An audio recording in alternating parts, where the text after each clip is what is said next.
Assalamualaikum warahmatullahi wabarakatuh. A'udzu billahi minasyaitonir rajim. Bismillahirrahmanirrahim. Alhamdulillahi rabbil alamin. Asyhadu an la ilaha illallah wahdahu la syarikalah wa asyhadu anna Muhammadan abduhu wa rasuluhu la nabiyya ba'dah. Pemirsa dan pendengar yang dimuliakan oleh Allah, kajian kita tentang fikih kebencanaan bagian 5, yaitu masalah ibadah pada saat terjadinya bencana. Dalam situasi terjadinya bencana, ibadah itu tetap harus dilakukan. Ada fenomena sebagian masyarakat yang mengalami kebingungan bagaimana cara yang seharusnya dilakukan sesuai dengan ketentuan yang disyariatkan di dalam Islam. Kita kembali pada kaidah fikih, idza tasa'ad daqat wa idza daqat tasa'ad. Hukum itu apabila keadaan lapang berlaku sesuai dengan ketentuan. Apabila kondisi sempit, hukum menjadi meluas. Ada permasalahan yang paling sering muncul pada situasi bencana, kalau dibagi kaitannya dengan bersuci, kemudian yang kedua berkaitan dengan sholat, yang ketiga berkaitan dengan jenazah, yang keempat berkaitan dengan puasa, yang kelima berkaitan dengan dana zakat apa tidak diberikan pada korban bencana. Yang terkait dengan bersuci dalam situasi darurat, tentunya Islam telah memberikan keluasan ketika kesulitan mendapatkan air bersih atau ada air yang hanya cukup untuk diminum, atau ada air namun karena luka bakar sehingga anggota badan tidak diperbolehkan untuk menggunakan air. Maka sebagai pengganti untuk menghilangkan hadas kecil dari wudu dan menghilangkan hadas besar untuk mandi, itu diganti dengan tayamum. Sebagaimana firman Allah pada Quran surat Al-Maidah ayat 6 dan Quran surat An-Nisa ayat 43, A'udzubillahi minasyaitonirrajim, wa in kuntum marda aw ala safarin aw jaa ahadum minkum minal ghaiti aw lamastumun nisaa falam tajidu ma'am fatayammamu sa'idan thayyiban famsahu biwujuhikum wa aydikum innallaha kana afuwan ghafura. Jika kamu sakit atau sedang dalam musafir atau datang dari tempat buang air berhadas kecil maksudnya, atau kamu telah melakukan hubungan suami istri, kemudian kamu tidak mendapatkan air, maka bertayamumlah dengan tanah yang baik atau suci. Sapulah mukamu dan tanganmu, sesungguhnya Allah Maha Pemaaf lagi Maha Pengampun. Adapun cara tayamum yang diajarkan Rasulullah Sallallahu Alaihi Wasallam kepada sahabat pada hadis yang diriwayatkan oleh muttafaqun alaih, yang pertama menepukkan kedua telapak tangan seraya melafadzkan Bismillahirrahmanirrahim, kemudian niat untuk bertayamum sebagai ganti dari wudu atau sebagai ganti dari mandi. Maka ketika kedua telapak tangan ditaruh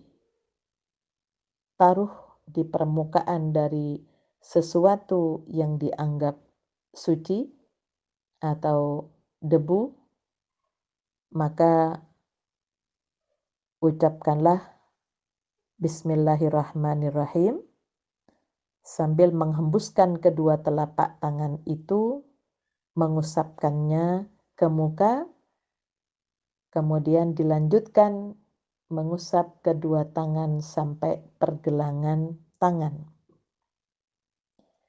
Kemudian yang berikutnya terkait dengan sholat dengan pakaian yang terkena najis.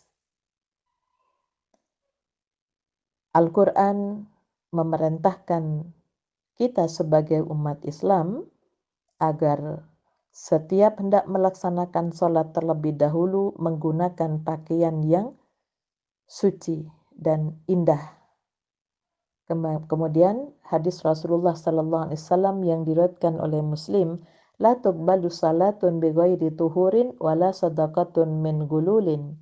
Tidak diterima salat yang dilakukan tanpa bersuci dan sedekah dari hasil korupsi.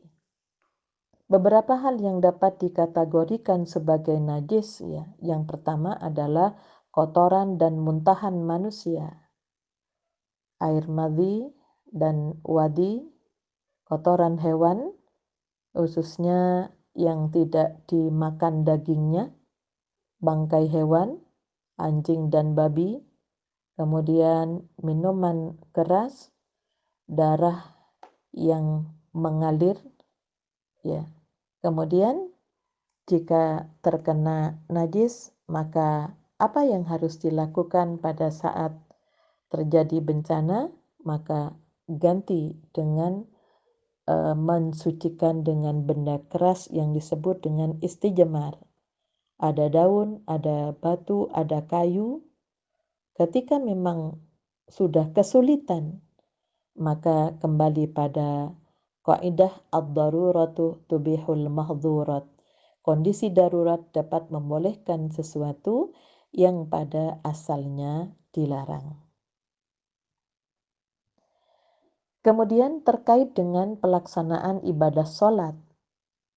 Melaksanakan sholat dengan aurat tidak tertutup sempurna. Sering pada situasi bencana masyarakat yang lebih memilih untuk meninggalkan sholat karena beralasan kondisi auratnya yang tidak tertutup sempurna. Padahal terkadang situasi seperti itu bisa berlangsung beberapa hari sehingga menyebabkan sholat ditinggalkan berulang-ulang. Padahal pada Quran surat At-Taghabun ayat 16, fattaqullah mastata'tum. Bertakwalah kepada Allah menurut kesanggupanmu. Kaidah fikih yang terkait dengan permasalahan ini adalah al-masyaqqatu tajlibut taysir. Kesulitan menimbulkan kemudahan. Jadi maksud kaidah di atas adalah hukum yang menimbulkan kesulitan dilaksanakan atau yang berada di luar kapasitas manusia untuk mengamalkannya. Maka diberi keringanan oleh syariat untuk dijalankan sesuai dengan kemampuannya. Kemudian teknik salat dalam suasana bencana. Situasi masyarakat sedang mengalami bencana atau dalam kondisi siaga bencana, maka pelaksanaan salat dapat menggunakan rukhsah, yaitu dengan cara menjamak. Bahkan kalau kita kembalikan pada kaidah idza ta'adzara al-aslu yusaru ilal badali. Apabila uzur berhalangan pada yang asal, maka dialihkan kepada yang pengganti. Jadi dengan cara menjamak. Kemudian bagaimana salat pada situasi evakuasi? Orang yang berada dalam situasi evakuasi di mana mereka tidak sempat salat, maka kewajiban salat tetap dilakukan, artinya tidak gugur bagi mereka, karena salat itu adalah kewajiban yang tidak dapat digugurkan kecuali karena alasan hilang akal, ya karena semaput, kehilangan kesadaran, atau karena stres yang depresi yang berat, dan wanita haid dan nifas. Dalam kondisi sholat tidak dapat dilakukan pada waktunya karena alasan emergensi, maka sholat dilakukan pada waktu yang memungkinkan, aman dan tidak berbahaya. Ini berkaitan dengan adanya sholat di luar waktunya bagi orang yang tidur dan lupa. Maka permasalahan kehilangan waktu sholat karena situasi evakuasi dapat dikiaskan dengan orang ketiduran dan lupa. Jadi ilahnya adalah sama-sama meninggalkan sholat secara tidak sengaja. Sehingga kalau kejadian itu misalnya di waktu asar, belum sholat asar, karena situasi panik, kemudian sudah masuk waktu maghrib, di waktu maghrib itu sudah tenang, maka sholat asar dilakukan di luar waktunya pada saat maghrib. Kalau maghrib ke isya bisa dijamak, kalau duhur dan asar bisa dijamak. Namun ketika maghrib dan isya, isya dan subuh, subuh dengan duhur, maka dikerjakan di saat situasi aman. Bahkan ketika dievakuasi itu tidak di tempat, artinya dipindah ke daerah lain. Nah, ini bisa berlaku sholatnya tidak hanya sekedar dijamak, namun bisa juga dikosor. Ya, namun ketika berada di tempat asal, artinya tidak dipindah, maka hanya berlaku jamak. Dan yang kedua, di saat panik evakuasi, maka sholat itu dilakukan di luar waktunya setelah aman. Kemudian permasalahan di dalam sholat tentang batasan waktu menjamak pada saat bencana.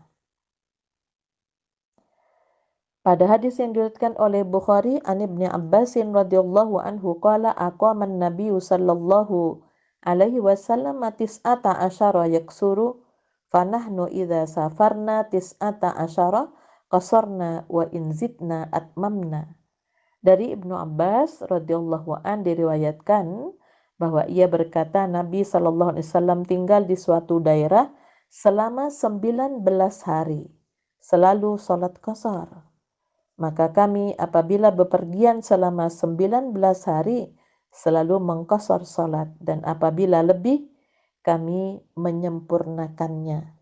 Jadi di sini disesuaikan dengan lamanya selama di pengungsian itu. Jadi termasuk menjamak salatnya itu pun dan mengqasar salat karena pindah ke tempat daerah lain, maka di sini dalam hadis 19 hari atau sesuai dengan kondisi yang ada pada waktu itu. Kemudian terkait dengan masalah puasa.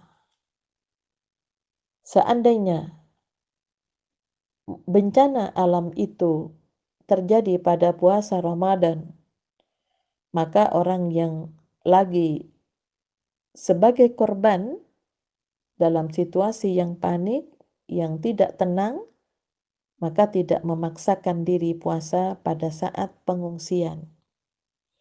Hal ini sebagaimana firman Allah pada Quran surat Al-Hajj ayat 78, "Wa ma ja'ala 'alaikum fid dini min haraj."